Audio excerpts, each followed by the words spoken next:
Hi dears, welcome back to be a good mom.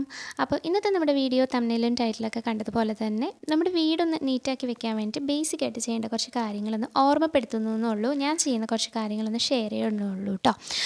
അപ്പോൾ first തന്നെ മോളാണ് എന്നെ ഹെൽപ്പ് ചെയ്യണത്. നമ്മുടെ ചെരുപ്പെല്ലാം ഒന്ന് ഒതുക്കി നമ്മുടെ ഈ ഒരു കാർ ഷെഡും ഒന്ന് നീറ്റാക്കണം. അതാണ് മെയിനായിട്ട് ചെയ്യേണ്ടത്. അപ്പോൾ ഇതുപോലൊരു ചെരുപ്പ് സ്റ്റാൻഡ് നമുക്ക് ഉണ്ടെന്നുണ്ടെങ്കിൽ ചെരുപ്പൊക്കെ ഒതുക്കി വെക്കാനായിട്ട് ഈസി ആയിരിക്കും. പിന്നെ ഉള്ളത് നമ്മുടെ ബെഡ് മേക്കിംഗ് ആണ്. എല്ലാ ദിവസവും നമ്മൾ രാവിലെ തന്നെ ബെഡൊന്ന് നീറ്റാക്കി ഇടണം. ഇത് പിള്ളേർ റെഡിയാക്കി ഇട്ടിട്ട് പോയതായിരുന്നു, എങ്കിലും ചെറുതായിട്ടൊരു മിസ്റ്റേക്കൊക്കെ ഉള്ളത് കൊണ്ട് ഞാനതൊന്നും കൂടെ ചെയ്യുന്നുള്ളൂ. അപ്പോൾ പിള്ളേർ പോയി കഴിഞ്ഞിട്ടാണ് ഞാൻ ഈ ഒരു പണിക്ക് നിൽക്കുന്നത് കേട്ടോ. പിന്നെയുള്ളതെന്ന് പറഞ്ഞാൽ നമ്മൾ ജനലൊക്കെ ഒന്ന് തുറന്നിടാണ്. ജനലൊന്ന് തുറന്ന് ഇപ്പം നെറ്റ് വെച്ചേക്കുന്നതുകൊണ്ട് നമുക്ക് ധൈര്യമായിട്ട് തുറന്നിടാം, കൊതുകൊന്നും കയറില്ല. അപ്പോൾ ജനലൊക്കെ ഒന്ന് തുറന്നിടുമ്പോഴത്തേന് നമുക്ക് നല്ല എയർ സർക്കുലേഷനൊക്കെ നമ്മുടെ റൂമിൽ ഉണ്ടാവുമല്ലോ. പിന്നെ അതുകൊണ്ട് തന്നെ ഞാൻ രാവിലെ തന്നെ ജനലെല്ലാം തുറന്നിടും കേട്ടോ. പിന്നെ ഇതിൻ്റെ അവിടുന്ന് അപ്പുറത്തേക്ക് നോക്കുമ്പം കുളമാണ്, അപ്പം നല്ല പച്ചപ്പാണ്, അപ്പം നോക്കി നിൽക്കാൻ നല്ല രസമാണ്. ഇനിയുള്ളതെന്ന് പറഞ്ഞാൽ അങ്ങോട്ടും ഇങ്ങോട്ടൊക്കെ ഒന്ന് സ്ഥാനം തെറ്റിയിരിക്കുന്ന സാധനങ്ങളൊക്കെ ഒന്ന് തിരിച്ചെടുത്ത് വെക്കുക എന്നുള്ളതാണ് കേട്ടോ, അതിൻ്റെ പ്ലേസിലേക്ക്. അപ്പോൾ എല്ലാ സാധനങ്ങൾക്കും അതിൻ്റെ പ്ലേസ് ഉണ്ടാവുക എന്ന് പറയുന്നത് ഇമ്പോർട്ടൻ്റ് ആയിട്ടുള്ള കാര്യമാണ്. കാരണം എന്താണെന്ന് വെച്ചാൽ അത് നമ്മൾ തപ്പി സമയം കളയും. എനിക്ക് പറ്റുന്ന ഒരു മെയിൻ പ്രശ്നം എന്ന് പറയുന്നത് അതാണ് കേട്ടോ. സാധനങ്ങൾ എവിടെയെങ്കിലും എടുത്ത് വെച്ച് കഴിഞ്ഞാൽ പിന്നെ ഞാൻ ഓർക്കില്ല സാധനങ്ങൾ, അങ്ങനെയാണ്. അപ്പോൾ അതിന് വേണ്ടിയിട്ട് കണ്ടുപിടിച്ച മാർഗ്ഗമാണ് പ്രോപ്പറായിട്ടൊരു പ്ലേസ്. നമ്മുടെ എല്ലാ സാധനങ്ങൾക്കും ഒരു മുട്ടുസൂചിയാണെങ്കിൽ പോലും ഒരു പിന്നാണെങ്കിൽ പോലും നമുക്ക് അതിനൊരു പ്രോപ്പർ പ്ലേസ് ഉണ്ടെങ്കിൽ തപ്പി നടന്ന സമയം കളയേണ്ട ആവശ്യമില്ലല്ലോ. പിന്നെ നമ്മുടെ ടേബിൾ ടോപ്സൊക്കെ ഒന്ന് ക്ലീൻ ചെയ്യുവാണ്. ഇത് ബെഡ്റൂമിലെ ടേബിൾ ടോപ്പാണ്. ഇത് മിക്കവാറും ക്ലീൻ ചെയ്യൽ തന്നെയാണ് എനിക്ക് ജോലി. അപ്പോൾ ഈ ഒരു ടേബിൾ ടോപ്പ് ഒന്ന് ഒതുക്കി വെച്ച് കഴിഞ്ഞാൽ തന്നെ നമ്മുടെ റൂമൊന്ന് ഒതുങ്ങിയ പോലെ ഉണ്ടാവും കേട്ടോ. അപ്പോൾ അതൊന്ന് ചെയ്തെടുക്കുവാണ്.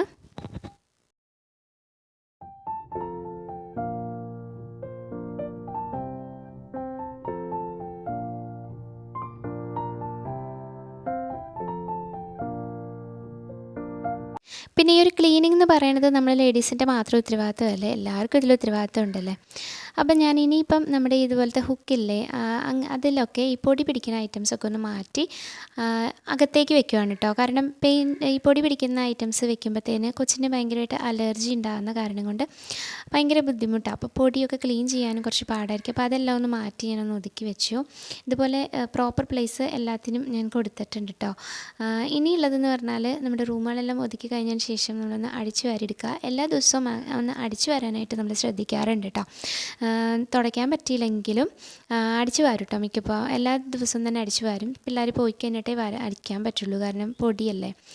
അപ്പോൾ അങ്ങനെ നമ്മൾ മൊത്തം അടിച്ചു വാരി ഇതിന്ന് പുറത്ത് കൊണ്ട് കളയാൻ പറ്റുന്നവരാണെങ്കിൽ പുറത്ത് കൊണ്ട് കളയുക. എനിക്കിപ്പോൾ അങ്ങനെ പുറത്ത് കൊണ്ട് കളയാനുള്ള സംവിധാനം ഇല്ലാത്ത കാരണം ഞാൻ അകത്ത് തന്നെ ഒരു ഡസ്റ്റ്ബിൻ വെച്ചിട്ടുണ്ട്. അപ്പോൾ ആ ഡസ്റ്റ്ബിന്നിനകത്തൊരു കവറും വെച്ചിട്ടുണ്ട് കേട്ടോ. അങ്ങനെയാകുമ്പോൾ നമുക്ക് അടിച്ചു വാരിയത് അതിലേക്ക് എടുത്തു കൊണ്ട് കളയാൻ നമ്മൾ കത്തിക്കുകയാണ് ചെയ്യുക. പേപ്പർ വേസ്റ്റൊക്കെ കത്തിക്കുകയാണ് ചെയ്യുക. അപ്പോൾ ഒന്ന് എടുത്തു കൊണ്ട് കളയാനായിട്ട് കുറച്ച് എളുപ്പം കിട്ടും.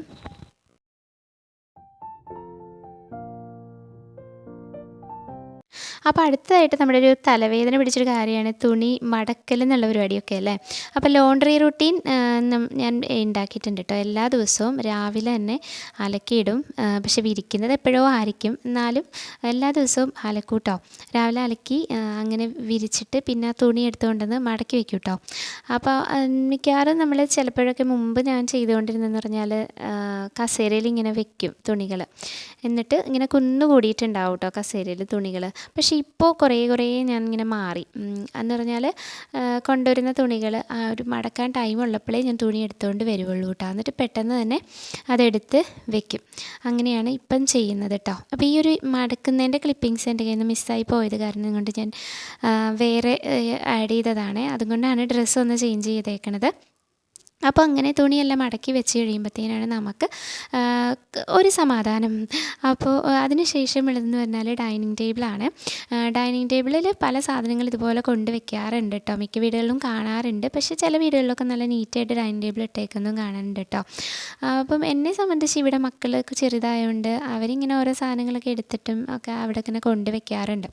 അപ്പം ഞാൻ അവർ പോയി കഴിയുമ്പോഴത്തേനും അതെല്ലാം മാറ്റി ഒന്ന് ഒതുക്കി ഒന്ന് തുടച്ചിടും. അതുപോലെ തന്നെ നമ്മൾ ഓരോ സാധനങ്ങളും എടുത്ത് അതുപോലെ തന്നെ തിരിച്ച് വെക്കുമ്പോൾ തന്നെ നമുക്കൊരു നല്ലൊരു ഫീല് കിട്ടും നമ്മുടെ റൂമിലും വീട്ടിലെല്ലാം. ഇനിയുള്ളത് നമ്മുടെ ഓഫീസ് ടേബിൾ ക്ലീൻ ചെയ്യണം. അതുപോലെ തന്നെ എടുത്ത സാധനങ്ങളൊക്കെ ഒന്ന് തിരിച്ച് ഒതുക്കി വെക്കുവാണ് കേട്ടോ. സത്യം പറഞ്ഞാൽ ഈ വീട് ഒതുക്കി ഒന്ന് തുടച്ച് വരുമ്പോഴത്തേന് ഒരുപാട് ടൈം പോകുന്നുണ്ട് അല്ലേ. അപ്പോൾ ഞാൻ അതിന് കണ്ടുപിടിച്ച മാർഗ്ഗമാണ് ഒരു ടൈമർ വെക്കുക എന്നുള്ളത് കേട്ടോ. ടൈമർ വെച്ച് കഴിയുമ്പോൾ ആ ടൈമർ തീരുന്നതിന് മുന്നായിട്ട് നമ്മൾ ഓടി ഓടി എല്ലാ കാര്യങ്ങളും ചെയ്യും. ഇല്ലെങ്കിൽ നമ്മൾ പതുക്കെ ചെയ്താൽ മതിയല്ലോ എന്ന് വിചാരിച്ച് ഇരുന്ന് കഴിഞ്ഞാൽ നമ്മളങ്ങനെ സ്ലോ ആയിട്ട് പോകും. അപ്പോൾ അതുകൊണ്ട് തന്നെ ടൈമർ ഇപ്പം 10 മിനിറ്റത്തേക്കൊരു ടൈമർ വെച്ചിട്ട് നമ്മളെല്ലാ സാധനങ്ങളും ഒതുക്കി, അതായത് ക്വിക്ക് ക്ലീനിങ് ആണ് ചെയ്തിടുന്നതെങ്കിൽ അങ്ങനെ നമുക്ക് ചെയ്യാൻ പറ്റും കേട്ടോ. അതല്ല നമ്മളിപ്പോൾ ഡീപ്പായിട്ടുള്ള ക്ലീനിങ് ആണെങ്കിൽ ഈ ക്വിക്ക് ക്ലീനിങ് ഒതുക്കിയതിന് ശേഷം വേണം, ക്വിക്ക് ക്ലീനിങ് ചെയ്തതിന് ശേഷം വേണം നമ്മൾ ഡീപ്പ് ക്ലീനിങ്ങിന് നിൽക്കാൻ വേണ്ടിയിട്ട്. കാരണം നമ്മുടെ റൂം നീറ്റ് അല്ല എന്നുണ്ടെങ്കിൽ നമ്മൾ ഡീപ്പ് ക്ലീനിങ് ചെയ്യാൻ വേണ്ടിയിട്ട് എടുത്ത് വെക്കുന്ന സാധനങ്ങളൊക്കെ പുറത്തേക്ക് വരുമ്പോഴത്തേനും നമ്മുടെ വീട് പിന്നെയും വൃത്തികേടാവും. അപ്പോൾ അതുകൊണ്ട് തന്നെ വീടെല്ലാം ഇതുപോലെ ഒതുക്കിയിട്ടാണ് ഞാൻ ഡീപ്പ് ക്ലീനിങ്ങിന് നിൽക്കാറുള്ളൂ കേട്ടോ. അപ്പോൾ ഇതുപോലെ എല്ലാ ഐറ്റംസും മാറ്റുവാണ്. അപ്പോൾ ഈ ഒരു കുറച്ച് കാര്യങ്ങൾ ശ്രദ്ധിച്ചാൽ തന്നെ നമ്മുടെ വീട് എല്ലാ ദിവസവും ഭംഗിയായിട്ടും ഒതുങ്ങിയും കിടക്കും.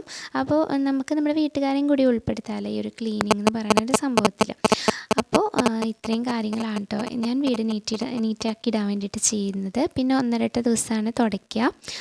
അപ്പോൾ ഇത്രയൊക്കെ ഉള്ളൂ കേട്ടോ അന്നത്തെ വീഡിയോ ഇഷ്ടമായിട്ടുണ്ട് ലൈക്ക് ചെയ്യുക. പിന്നെ നിങ്ങളുടെ അഭിപ്രായങ്ങളും നിർദ്ദേശങ്ങളൊക്കെ പറയാം കേട്ടോ. അപ്പോൾ ഇനിയൊരു വീഡിയോ ആയിട്ട് കാണാം. ബൈ.